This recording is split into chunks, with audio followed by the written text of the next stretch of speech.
আসসালামু আলাইকুম। আজকে আমরা দেখব চলো বৃত্ত চিনি এর এক কথায় প্রকাশ। বৃত্তের পরিধির এত সেন্টিমিটার হলে ব্যাসার্ধ কত? বৃত্তের পরিধি সমান 2 পাই আর। এখানে পরিধির মান রয়েছে 5 2।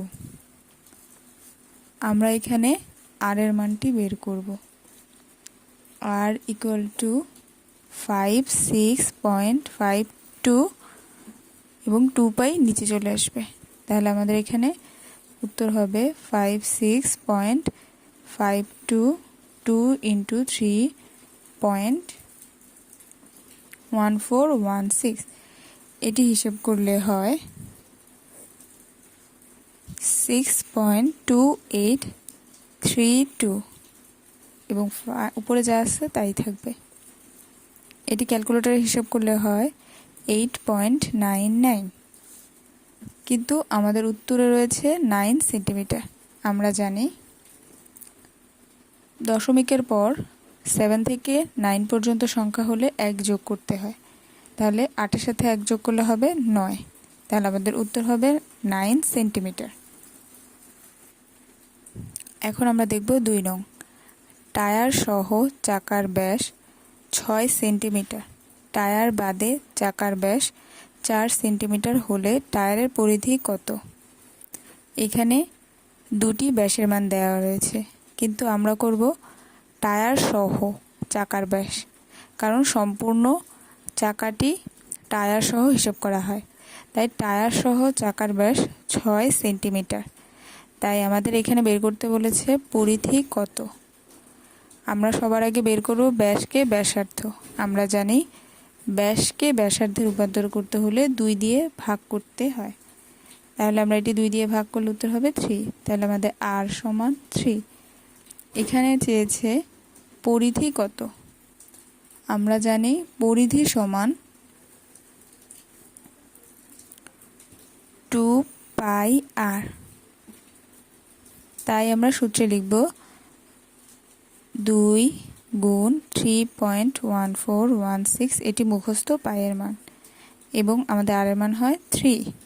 তাহলে আমাদের উত্তরটি আসবে ক্যালকুলেটর হিসাব করলে হয় 18.84। তাই আমাদের এখানে উত্তর হবে 18.84 সেন্টিমিটার। এখন 3 নং। কোনো বৃত্তের জ্যা এর সংখ্যা সর্বোচ্চ কয়টি? অসংখ্য। আমরা জানি বৃত্তে জ্যা অসংখ্য আঁকা যায়, তাই 3-এর উত্তর হবে অসংখ্য। এই চিত্রটিতে দেখা যাচ্ছে চিত্রে বৃত্তটির ব্যাসার্ধ কত। আমরা জানি একটি ত্রিভুজের কেন্দ্রবিন্দু থেকে যে কোনো রেখা অঙ্কন করলে সেটি হবে ব্যাসার্ধ। তাই আমাদের 4 নংয়ের ব্যাসার্ধে চিত্রে দেওয়া রয়েছে 2.5। তাহলে আমাদের উত্তর হবে 2.5 একক। বৃত্তের ব্যাস ব্যাসার্ধের কত গুণ? আমরা জানি একটি বৃত্তে ব্যাস থাকে কেন্দ্রবিন্দু থেকে রেখা পর্যন্ত, আর এরকে দ্বিগুণ করলে হবে ব্যাসার্ধ। তাই আমাদের 5-এর উত্তর হবে বৃত্তের ব্যাস ব্যাসার্ধের দ্বিগুণ। 6। কোনো বৃত্তের ব্যাস 30 সেন্টিমিটার হলে ক্ষেত্রফল কত? আমরা জানি ক্ষেত্রফলের সূত্র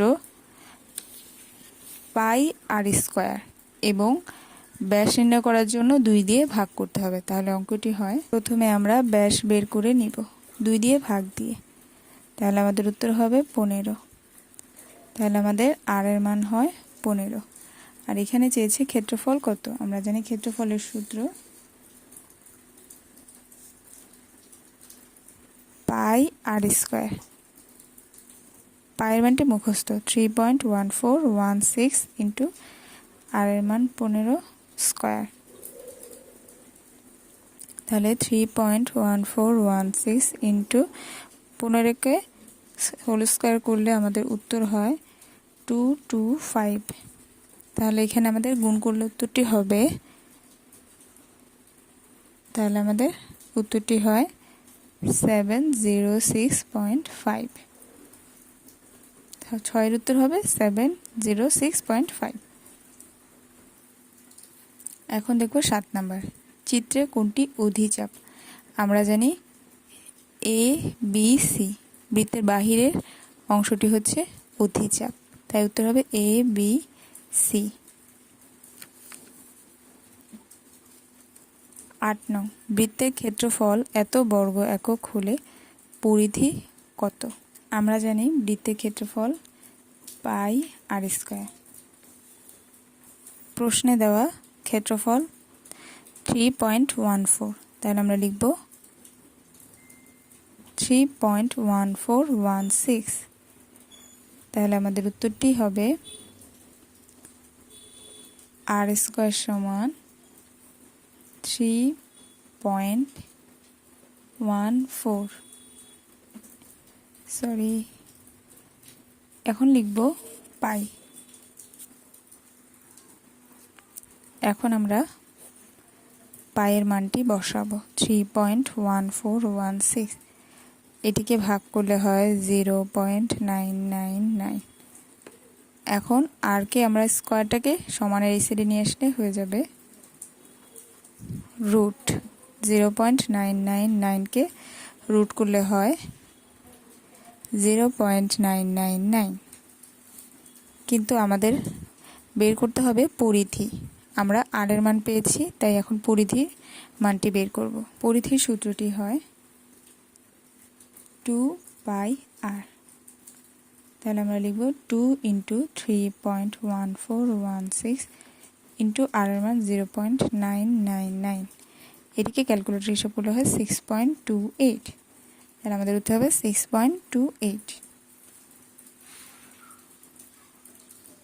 এত প্রতিটি ছোট বর্গ 4 বর্গ সেন্টিমিটার হলে বৃত্তের ব্যাস কত হবে? এই ম্যাথটি ভুল রয়েছে, তাহলে আমরা দেখব 10। 2 পাই এর আসন্ন মান কত? আমরা জানি পাই সমান 3.1416। 2 পাই মানে গুণ করতে হবে, 2 গুণ 3.1416, তাহলে আমাদের উত্তরটি হয় 6.28। এটি তোমরা ক্যালকুলেটর হিসাব করলে এটিই পাবে, এই যে 6.28।